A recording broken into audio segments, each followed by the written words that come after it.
Hi hello എല്ലാവർക്കും പുതിയ പരമ്പരയായ അഭിയുടെയും ജാനകിയുടെയും വീട് എന്ന പരമ്പരയുടെ റിവ്യൂവിലേക്ക് സ്വാഗതം. അങ്ങനെ നമ്മുടെ കഥയിലെ വില്ലത്തിയായ നമ്മുടെ അപർണയും അതുപോലെ നമ്മുടെ അച്ഛനും കൂടി ചേർന്ന് പ്ലാൻ ചെയ്യുകയാണ്. ഓരോരോ കാര്യങ്ങൾ, ശത്രുവിനെ തകർക്കാനുള്ള കാര്യങ്ങളൊക്കെ പ്ലാൻ ചെയ്യുകയാണ്. അപ്പോൾ നമ്മുടെ അപർണ പറയുന്നുണ്ട്, അച്ഛൻ ഇനി സമാധാനമായിട്ട് ഒരിടത്തിരുന്നാൽ മതി, എല്ലാ കാര്യങ്ങളും ഞാൻ ഏറ്റു എന്നൊക്കെയുള്ള രീതിയിൽ നമ്മുടെ അപർണ സംസാരിക്കുകയാണ്. അതേസമയം നമ്മുടെ ജാനകി ഉണ്ടല്ലോ, ജാനകി പെട്ടെന്ന് അഭി വാഷ്റൂമിൽ കയറുകയാണ്. അഭി വാഷ്റൂമിൽ കയറുന്നതിന് മുമ്പായിട്ട്, കഥയുടെ നമ്മുടെ നായകനാണ്, കയറുന്നതിന് മുമ്പായിട്ട് പുള്ളിക്കാരൻ ഒരു ഫയൽ കൊണ്ടുവന്ന് ടേബിളിൻ്റെ പുറത്ത് വയ്ക്കുകയാണ്. അതിനുശേഷം പുള്ളിക്കാരൻ ടവലും എടുത്തിട്ട് വാഷ്റൂമിലേക്ക് കയറി പോവുകയാണ്. അപ്പോഴത്തേക്ക് അതിൻ്റെ പിന്നാലെ അവിടെ നമ്മുടെ വേലക്കാരിയായ എന്താ അവരുടെ പേര്, നമ്മുടെ വേലക്കാരിയായ നളിനി അങ്ങോട്ടേക്ക് വരികയാണ്. നളിനി അങ്ങോട്ട് ചെന്നിട്ട് നൈസിന് എന്ത് ചെയ്യുന്നു, നമ്മുടെ അഭി കൊണ്ടുവച്ച ഫയലിങ് എടുത്തിട്ട് പകരം മറ്റൊരു ഫയൽ അവിടെ വെച്ചിട്ട് പുള്ളിക്കാരത്തി മാറി നിൽക്കുകയാണ്. അപ്പോഴത്തേക്ക് നോക്കുമ്പോഴത്തേക്ക് നമ്മുടെ ജാനകി അങ്ങോട്ടേക്ക് വരികയാണ്. ജാനകി എന്ന് പറയുന്നതാണ് നമ്മുടെ നായകൻ്റെ ഭാര്യ. കൂടെ ഒരു ചെറിയ കുട്ടിയുണ്ട്. കുട്ടിയാണ് നമ്മുടെ കഥയിലെ കഥാപാത്രങ്ങളുടെ, അതായത് നമ്മുടെ നായകൻ്റെയും പൊന്നോമന പുത്രിയായ പൊന്നുവാണ്, ചെറിയ കുട്ടിയാണ്. അപ്പോൾ കുട്ടിയുണ്ട് കൂടെ. അപ്പോൾ നമ്മുടെ ജാനകി വന്നിട്ട് ഡോറിൽ തട്ടിയിട്ട് ചോദിക്കുകയാണ്, അഭിയേട്ടാ ഇറങ്ങാറായില്ലേ, ദേ പോകാനുള്ള സമയമായി, ഇനി ഫുഡൊക്കെ കഴിച്ചിട്ട് ഇനി എപ്പോഴാണ്, പെട്ടെന്ന് താഴേക്ക് പോര് എന്നിങ്ങനെ പറഞ്ഞിട്ട് ജാനകി പോകാനായിട്ട് തുടങ്ങുമ്പോഴത്തേക്ക് നോക്കുമ്പോൾ പൊന്നു അവിടെ തന്നെ നിൽക്കുകയാണ്. അപ്പോൾ പൊന്നുവിനോട് ചോദിക്കുകയാണ്, പൊന്നു നീ എൻ്റെ കൂടെ പോരുന്നില്ലേ, നീ എന്താ ഇവിടെ തന്നെ നിൽക്കുകയാണോ എന്നിങ്ങനെ ചോദിക്കുകയാണ്. അങ്ങനെ നമ്മുടെ പൊന്നു അമ്മയുടെ കൂടെ താഴേക്ക് പോവുകയാണ്.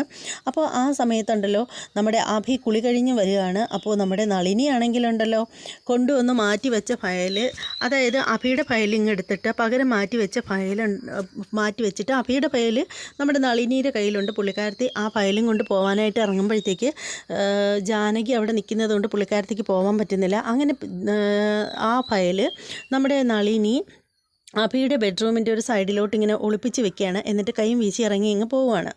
അപ്പോൾ ആ ഒരു തക്കത്തിന് നമ്മുടെ നളിനിക്ക് ഒരു കോള് വരികയാണ്. മറ്റാരുമല്ല വിളിക്കുന്നത്, നമ്മുടെ കഥയിലെ വില്ലത്തിയായ നമ്മുടെ അപർണയാണ് വിളിക്കുന്നത്. അപർണ വിളിച്ചിട്ട് ചോദിക്കുകയാണ്, എന്തായി കാര്യങ്ങൾ എന്നൊക്കെ ഇങ്ങനെ തിരക്കുകയാണ്. അപ്പോൾ നമ്മുടെ നളിനി പറയുകയാണ്, അപർണ കുഞ്ഞു പറഞ്ഞതുപോലെ എല്ലാ കാര്യങ്ങളും ഞാൻ ചെയ്തിട്ടുണ്ട്, തല പോകുന്ന കേസ് കേട്ടാണ്, എനിക്ക് നല്ല പേടിയുണ്ട് എന്നിങ്ങനെ പറയുകയാണ്. അപ്പോൾ നമ്മുടെ അത് നിങ്ങൾ പേടിക്കേണ്ട യാതൊരു കാര്യമില്ല, പിന്നെ നിങ്ങൾ എനിക്ക് വേണ്ടി ചെയ്തതേ നല്ലൊരു കാര്യം തന്നെയാണ്, അതിനുള്ള പ്രതിഫലം നിങ്ങൾക്ക് കിട്ടിയിരിക്കും.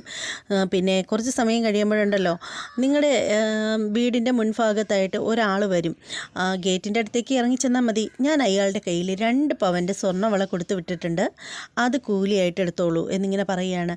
ഇനി പേടിക്കേണ്ട കാര്യമൊന്നുമില്ല, അവിടെ അളകാപുരിയിൽ നിങ്ങൾക്ക് എന്തെങ്കിലും പ്രശ്നം ഉണ്ടെങ്കിലുണ്ടല്ലോ നിങ്ങൾ നേരെ പടനിലത്തേക്ക് വന്നോളൂ എന്നിങ്ങനെ പറയുകയാണ്. അതായത് അളകാപുരി എന്ന് പറയുന്നത് പുള്ളിക്കാരത്തി ഇപ്പോൾ ജോലി ചെയ്യുന്ന ഈ അഭിയുടെയും ജാനകിയുടെയും വീടാണ്.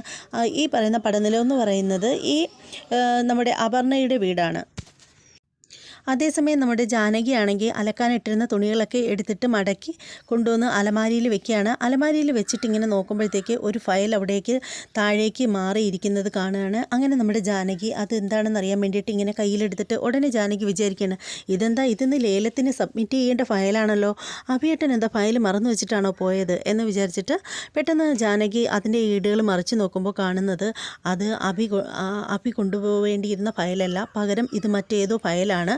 അതായത് പുള്ളിക്കാരൻ കൊണ്ടുപോവേണ്ടിയിരുന്ന ഒറിജിനൽ ഫയൽ അവിടെ ഇരിക്കുകയാണ്, പുള്ളിക്കാരൻ കൊണ്ടുപോയത് ഡ്യൂപ്ലിക്കേറ്റ് ഫയലാണ് എന്നുള്ള കാര്യം നമ്മുടെ ജാനകിക്ക് മനസ്സിലാവുകയാണ്. അങ്ങനെ നമ്മുടെ ജാനകി വിചാരിക്കുകയാണ്, ഇനിയിപ്പോൾ എന്താ ചെയ്യുന്നത്, അഭിയേട്ടനെ വിളിച്ച് കാര്യം പറയാം എന്നും പറഞ്ഞിട്ട് നമ്മുടെ ജാനകി ഒരുപാട് തവണ ഫോൺ വിളിക്കുകയാണ്. അപ്പോൾ കിട്ടുന്നില്ല. അങ്ങനെ മറ്റൊരു നമ്പറിലേക്ക് കൂടി വിളിക്കുകയാണ്, അഭിയേട്ട എടുക്ക് എന്നൊക്കെ പറയുന്നുണ്ട് പുള്ളിക്കാരത്തി, പക്ഷേ കോള് എടുക്കുന്നില്ല. അങ്ങനെ ജാനകി വിചാരിക്കുകയാണ്, എങ്ങനെയാണെങ്കിലും ഈ ഫയൽ അഭിയുടെ കയ്യിൽ ഏൽപ്പിക്കണം, അല്ലെങ്കിൽ ആകെ പ്രശ്നമാവും, അഭിയേട്ടൻ ജയിലിൽ പോകാൻ വരെ ചാൻസ് ഉണ്ട് എന്നൊക്കെ ഇങ്ങനെ നമ്മുടെ അപർണയല്ല നമ്മുടെ ജാനകി മനസ്സിൽ വിചാരിക്കുകയാണ്. അതിനുശേഷം ജാനകി എന്ത് ചെയ്തെന്നോ ആ ഫയലും എടുത്തുകൊണ്ട് അവിടെ നിന്ന് ഇറങ്ങുകയാണ്. അതേസമയം പിന്നീട് കാണിക്കുന്നത് ലേലം നടക്കുന്ന സ്ഥലമാണ്. നമ്മുടെ അഭിയാണെങ്കിൽ ചിരിച്ച് കളിച്ച് സന്തോഷവാനായിട്ടിരിക്കുകയാണ്. അതേസമയം ഇടയ്ക്കിടയ്ക്ക് ഓപ്പോസിറ്റ് ഇരിക്കുന്ന അപർണ ഇങ്ങനെ അഭിയെ നോക്കുന്നുണ്ട്. എന്നിട്ട് മനസ്സിൽ വിചാരിക്കണം, ഹേടാ കള്ള, നിൻ്റെ ഈ ചിരിയൊക്കെ ഇപ്പോൾ മാറും, അധികം വൈകാതെ തന്നെ നീ ആ ഫയൽ അവിടെ കൊണ്ടുവന്ന് കൊടുക്കുമ്പോഴുണ്ടല്ലോ നീ പോലീസ് കേസിൽ നീ ജയിലിലാവും, നോക്കിക്കോ എന്നൊക്കെ പറഞ്ഞിട്ട് ഇങ്ങനെ അപർണ മനസ്സിൽ ഇങ്ങനെ ഓരോന്ന് ചിന്തിച്ചുകൊണ്ടിരിക്കുകയാണ്. അതേസമയം നമ്മുടെ ജാനകിയാണെങ്കിൽ ആ ഫയലും എടുത്ത് കയ്യിൽ വെച്ചിട്ട് പെട്ടെന്ന് വെപ്രാളപ്പെട്ട് കാറിൽ കയറി വരാനായിട്ട് തുടങ്ങുകയാണ്. അപ്പോൾ നമ്മുടെ വീട്ടുജോലിക്ക് നിൽക്കുന്ന പയ്യനാണ്, ചെറിയ പയ്യനാണ്. പയ്യൻ്റെ പേര് സോമു എന്നാണ്. പുള്ളിക്കാരൻ തമിഴ് സംസാരിക്കുന്ന ആളാണ്. അങ്ങനെ ചോദിക്കുകയാണ്, ചേച്ചി എങ്ങോട്ട് പോകുന്നു എന്ന് ചോദിക്കുമ്പോൾ നമ്മുടെ ജാനകി പറയുകയാണ്, ഞാനിപ്പോൾ വരാം എന്ന് പറഞ്ഞിട്ട് അധികം ഒന്നും സംസാരിക്കാണ്ട് നമ്മുടെ ജാനകി കാർ ഓടിച്ച് പോവുകയാണ്. പക്ഷേ സോമു പോവരുതെന്നൊക്കെ പറയുകയാണ് എന്ന്. പക്ഷേ അതൊന്നും കേൾക്കാൻ കൂട്ടാക്കുന്നില്ല. അതേ സമയത്ത് നമ്മുടെ പ്രഭ അങ്ങോട്ടേക്ക് വരികയാണ്. പ്രഭ ചോദിക്കുകയാണ്, എങ്ങോട്ട് പോയി, ജാനകി എവിടെ, ജാനകിയെ കാണുന്നില്ലല്ലോ എന്നിങ്ങനെ പറയുമ്പോൾ സോമു പറയണേ, ചേച്ചി കാറും എടുത്തിട്ട് പോയി എന്നിങ്ങനെ പറയുകയാണ്. അപ്പോൾ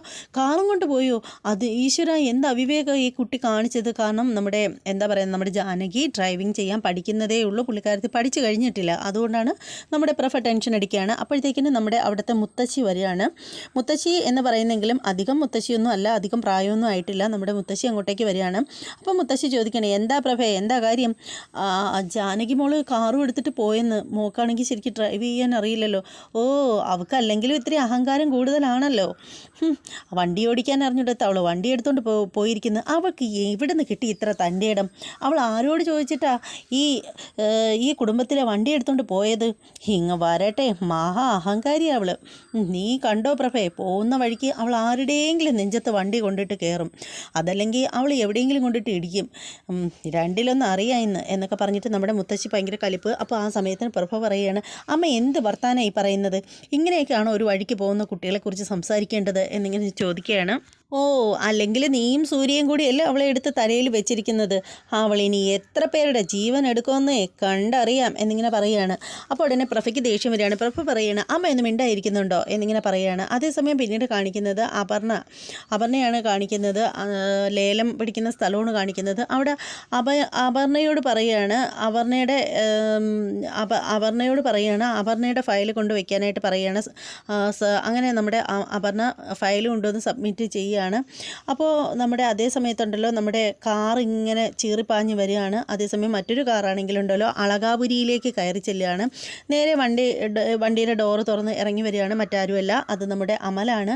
അമൽ വരുമ്പോഴത്തേക്കും നമ്മുടെ പ്രഭ ചോദിക്കണം, മോനെ അമലേ, അഭിയെയും ജാനകിയെയും കാണുന്നില്ലല്ലോ എന്നിങ്ങനെ പറയുകയാണ്. അപ്പോൾ അമൽ പറയുകയാണ്, അതിന് അഭിയേട്ടൻ ലേലത്തിനല്ലേ അമ്മേ പോയിരിക്കുന്നത്, പിന്നെ ജാനിയേട്ടത്തി എവിടെ പോയി എന്ന് അറിയില്ല എന്നിങ്ങനെ പറയുകയാണ്.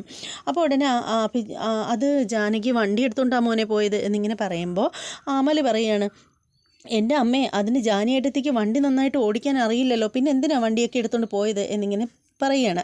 അപ്പോൾ ആ സമയത്ത് നമ്മുടെ മുത്തശ്ശി പറയാണ്, അവളെ വണ്ടി എടുത്തുകൊണ്ട് പോയെങ്കിലുണ്ടല്ലോ എവിടെയെങ്കിലും കൊണ്ടിട്ട് ഇടിക്കും, എന്നിട്ട് രണ്ടിലൊന്നും അറിയാം എന്നിങ്ങനെ പറയുകയാണ്. അപ്പോൾ അമലിന് ദേഷ്യം വരികയാണ്. അമൽ പറയണേ, എന്താ മുത്തശ്ശി ഇത്? മുത്തശ്ശി ഈ വയസ്സാങ്കലത്തെ ഈ മധുരം എല്ലാം കൂടെ വാരി കഴിച്ച് ഷുഗർ വന്ന് വടിയാവാതിരുന്നാൽ മതി.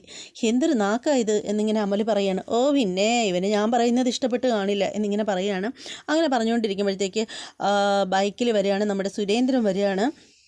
എന്നിട്ട് സുരേന്ദ്രൻ പറയുകയാണ്, അമൽ, ഞാനൊരു കാര്യം പറയാനായിട്ട് വന്നതാണ്. പറയുന്നത് തെറ്റാണെങ്കിൽ ഒന്നും വിചാരിക്കല്ലേ, എനിക്ക് പറയണ്ടെന്ന് വിചാരിച്ചിട്ട് മനസ്സിനൊരു സമാധാനം ഇല്ലാഞ്ഞിട്ട് വന്ന് പറയുകയാണ്. ഒന്നും ഇവിടെ അറിയിക്കേണ്ടെന്ന് പറഞ്ഞിരുന്നതാണ്. അപ്പോൾ എനിക്ക് മനസ്സേറ്റില്ല. പോകുന്ന വഴിക്ക് നമ്മുടെ അഭിയെ ആളുകൾ ആക്രമിച്ചു എന്ന് ചിലരൊക്കെ എൻ്റെ ഷോപ്പിൽ വന്ന് പറഞ്ഞു, അതേക്കുറിച്ച് പറയാൻ വന്നതാണെന്ന് പറയുകയാണ്. അപ്പോൾ വളരെ സിമ്പിളായിട്ട് തന്നെ നമ്മുടെ അമൽ പറയുകയാണ്, ഏട്ടനെ ആരെങ്കിലും ആക്രമിച്ചാലേ അവന്മാർ ഈ അടുത്ത കാലത്തെങ്ങും ഇനി ഹോസ്പിറ്റലിൽ വിടാൻ പോകുന്നില്ല, ഏട്ടനൊരു കുഴപ്പം വരില്ല എന്ന് പറഞ്ഞിട്ട് നമ്മുടെ അമൽ കാറിൽ കയറി പോവുകയാണ്. അപ്പോൾ ആ സമയത്തിന് നമ്മുടെ മുത്തശ്ശി പറയണം, ഓ ഇന്ന് ഭാര്യയുടെയും ഭർത്താവിൻ്റെയും കാര്യത്തിലൊരു തീരുമാനം ഉണ്ടാവും എന്നിങ്ങനെ പറയുമ്പോൾ നമ്മുടെ പ്രഭ കരഞ്ഞുകൊണ്ട് പോവുകയാണ്. അതേസമയത്ത് പിന്നീട് കാണിക്കുന്നത് ലേലം നടക്കുന്ന സ്ഥലമാണ്. നമ്മുടെ സൂര്യപ്രഭ ഓർഗനൈസേഷൻ്റെ ഫയൽ കൊണ്ട് ചെല്ലാനായിട്ട് പറയുകയാണ്. അങ്ങനെ നമ്മുടെ അഭി എഴുന്നേറ്റ് ചെല്ലുന്ന നേരത്ത് അപർണ ഇരുന്നിട്ട് പറയണം, ചെല്ലടാ, എടാ അഭിറാമേ നീ ചെല്ല്, ഇന്നത്തോടുകൂടിയുണ്ടല്ലോ നീ തീർന്നടാ എന്നൊക്കെ പറഞ്ഞിട്ട് പുള്ളിക്കാരത്ത് മനസ്സിൽ ഓരോന്ന് വിചാരിച്ചിരിക്കുകയാണ്. അങ്ങനെ നമ്മുടെ അഭി കൊണ്ടുവന്ന് ഫയൽ ഇങ്ങനെ കൊടുക്കാനായിട്ട് വച്ച് നീട്ടുമ്പോഴത്തേക്ക് ജാനകി വിളിക്കുകയാണ്, അഭിയേട്ടാ എന്നിങ്ങനെ വിളിക്കുകയാണ്. പെട്ടെന്ന് തിരിഞ്ഞ് നോക്കുമ്പോൾ നമ്മുടെ ജാനകി പിടച്ചടിച്ച് വരികയാണ്. അങ്ങനെ വന്നിട്ട് ജാനകി പറയണം, അഭിയേട്ടാ ആ ഫയൽ കൊടുക്കല്ലേ, അതല്ല ദേ ഇതാണ് ആ ഫിയറ്റിൻ്റെ ഫയൽ മാറിപ്പോയി എന്ന് പറഞ്ഞിട്ട് ജാനകി ആ ഫയൽ മാറ്റി ജാനകി കൊണ്ടുവന്ന ഫയൽ കൊടുക്കുകയാണ്. അങ്ങനെ ആ ഫയൽ നമ്മുടെ അഭിറാം കൈമാറുകയാണ്. അപ്പോൾ ജാനകിയോട് ചോദിക്കുകയാണ്, എന്താ ജാനു, എന്താ സംഭവിച്ചത് എന്നിങ്ങനെ ചോദിക്കുമ്പോൾ അതൊക്കെ പറയാം അഫിയേട്ടാ എന്നിങ്ങനെ പറയുകയാണ്. അതേ സമയത്ത് നമ്മുടെ അപർണയും ഡാഡിയും ആണെങ്കിൽ തീർന്നു, അവരാകെ തകർന്ന് തരിപ്പണമായിട്ടിരിക്കുകയാണ്. ചക്കിന് വെച്ചത് കൊക്കിന് കണ്ടു എന്നുള്ള അവസ്ഥയിൽ അവർ വളരെയധികം പ്രതീക്ഷയോടുകൂടി ഇരിക്കുകയായിരുന്നു. പക്ഷേ അതൊക്കെ പൊട്ടിപ്പൊളിഞ്ഞ് പാളീസായി. അങ്ങനെ ജാനകി അഭിയും കൂടി പുറത്തേക്ക് വരികയാണ്. പുറത്തേക്ക് വരുമ്പോഴത്തേക്ക് അഭി കാര്യം ചോദിക്കുകയാണ്, എന്താ കാര്യം? ഓക്കെ പിന്നെ പറയാം, ആദ്യം എനിക്ക് ചില കാര്യങ്ങൾ പറയാനുണ്ട്, അഭിയേട്ടൻ ഇങ്ങോട്ട് വാന്ന് പറഞ്ഞിട്ട് അവർ രണ്ടുപേരും കുറച്ചുകൂടി ദൂരോട്ട് മാറി നിന്നിട്ട് സംസാരിക്കുകയാണ്. അപ്പോൾ പറയണം, അഭിയേട്ട എങ്ങനെയാണെന്നൊന്നും എനിക്കറിയില്ല, ഞാൻ അഭിയേട്ടൻ പോയതിന് ശേഷം ഞാൻ ഈ ഒരു ഫയൽ അവിടെ ഇരിക്കുന്നത് കണ്ടു. ഞാൻ അത് തുറന്നു നോക്കിയപ്പോഴത്തേക്കിനും ആ ഫയലിൽ ഏട്ടന് കൊണ്ടുപോകേണ്ട ഫയൽ അതല്ലെന്ന് എനിക്ക് മനസ്സിലായി. അതുകൊണ്ട് ഞാൻ അതും കൊണ്ട് കാറിലെടുത്ത് ഡ്രൈവ് ചെയ്തിങ്ങ് പോന്നു, പിന്നീടൊന്നും ചിന്തിച്ചില്ല എന്ന് പറയുകയാണ്. അതിനുശേഷം നമ്മുടെ അപർണ കൊണ്ടുവന്ന ഫയൽ കൊടുത്തിട്ട് പറയുകയാണ്, അഭിയേട്ടൻ ഈ ഫയലൊന്ന് നോക്ക് എന്നിങ്ങനെ പറയുകയാണ്. അങ്ങനെ അഭി ആ ഫയൽ തുറന്ന് നോക്കുമ്പോഴത്തേക്ക് ഇവർ നിശ്ചയിച്ചിരുന്ന ടെൻഡർ തുകയേക്കാളും ഒരുപാട് താഴെ ഒരു കുഞ്ഞു തുക മാത്രമാണ് അതിനകത്ത് എഴുതിയിരിക്കുന്നത്. അതുമാത്രമല്ല, അപർണ പറയുകയാണ്, ഈ ഫയലിൻ്റെ ഏറ്റവും അവസാന ഭാഗത്ത് പിൻ ചെയ്ത് വച്ചിരിക്കുന്ന ഒരു ലെറ്റർ പാഡ് ഉണ്ട്, അതുകൂടി അഭിയേട്ടൻ ഒന്ന് വായിച്ച് നോക്ക് എന്നിങ്ങനെ പറയുകയാണ്. അങ്ങനെ അഭി അതെടുത്ത് നോക്കുമ്പോൾ അഭി ഞെട്ടിപ്പോവുകയാണ്. അതിലെഴുതിയിരിക്കുന്നത് മറ്റൊന്നുമല്ല, ഈ ടെൻഡർ തുക, അതായത് ഇപ്പം നടക്കുന്ന ഈ ലേലം എനിക്ക് അനുവദിച്ച് തരികയാണെങ്കിൽ ലേലത്തിൽ പങ്കെടുക്കുന്ന എല്ലാ ഓഫീസർമാർക്കും 10% തുക കമ്മീഷനായിട്ട് തരാം എന്നാണ് ഇങ്ങനെ എഴുതിയിരിക്കുന്നത്. അപ്പോൾ അഭി പറയുകയാണ്, ചതി, ഇത് കൊലച്ചത്, ഇത് ആരാ ഇത് എന്നോട് ചെയ്തത്? ഈ പൈസ, ഈ ഒരു ലെറ്റർ അവർ കണ്ടിരുന്നെങ്കിൽ ഞാൻ ജയിലിലാവും എന്നുള്ള കാര്യം ഉറപ്പായിരുന്നു എന്നിങ്ങനെ പറയുകയാണ്. അപ്പോൾ ജാനകി പറയുകയാണ്, എന്ത് ധൈര്യത്തിലാണ് ഞാൻ കൊണ്ടു തന്ന ഫയൽ വാങ്ങിച്ച് അങ്ങ് കൊടുത്തത് എന്നിങ്ങനെ ചോദിക്കുമ്പോൾ അഭി പറയുകയാണ്, എൻ്റെ ജാനകി എനിക്ക് അത്രയ്ക്ക് വിശ്വാസമാണ് എന്നിങ്ങനെ പറഞ്ഞിട്ട് ജാനകി ഇങ്ങനെ ചേർത്ത് നിർത്തി ഹഗ് ചെയ്ത് കിസ് ചെയ്യുകയാണ്. അപ്പോഴത്തേക്കിനും നമ്മുടെ അമൽ അങ്ങോട്ട് വരികയാണ്. അമൽ വന്നിട്ട് പറയുകയാണ്, ഏട്ടൻ എന്തൊക്കെയോ ആരൊക്കെയോ ഉപദ്രവിച്ചു എന്നറിഞ്ഞല്ലോ, കുറച്ച് ഗുണ്ടകൾ ആക്രമിച്ചു എന്നൊക്കെയാണല്ലോ അറിഞ്ഞത്, എന്നിട്ട് ഏട്ടൻ ഒരു കുലുക്കമില്ലല്ലോ എന്നിങ്ങനെ പറയുകയാണ്. അപ്പോൾ അഭി പറയണേ, എന്നെ ആക്രമിച്ച ഗുണ്ടകളുണ്ടല്ലോ ഇപ്പോൾ എൻ്റെ സുഹൃത്തുക്കളോ, അതെങ്ങനെ സാധിച്ചു? ദേ നിൽക്കുന്നു, നീ ഒന്ന് തിരിഞ്ഞു നോക്ക് എന്നിങ്ങനെ പറയുമ്പോൾ കുറേ ആൺപിള്ളേർ അവിടെ ഇങ്ങനെ നിൽക്കുകയാണ്. അതൊക്കെ എങ്ങനെ ഏട്ടന് സാധിക്കുന്നു? അതൊക്കെ സാധിച്ചടാ എന്നിങ്ങനെ അഭി പറയുകയാണ്. അങ്ങനെ ഇവരിങ്ങനെ നിൽക്കുന്ന സമയത്തിന് നോക്കുമ്പോഴത്തേക്ക് നമ്മുടെ അപർണ ഇറങ്ങി വരികയാണ്. അപർണയും ഡാഡിയും ആകെ എന്താ പറയുന്നത്, അവരാകെ വിചാരിച്ചതൊന്നും നടന്നില്ല. അങ്ങനെ ടെൻഷനിൽ ഇറങ്ങി വരികയാണ് നമ്മുടെ അപർണ. ഇങ്ങനെ ജാനകിയെ ദഹിപ്പിച്ച് ഇങ്ങനെ നോക്കിക്കൊണ്ടിങ്ങനെ നടന്നു പോവുകയാണ്. അപ്പോൾ ജാനകിക്ക് ശരിക്കും മനസ്സിലായില്ല അപർണയാണ് ഇത് ചെയ്തതെന്നൊന്നും ജാനുവിന് അറിയില്ല.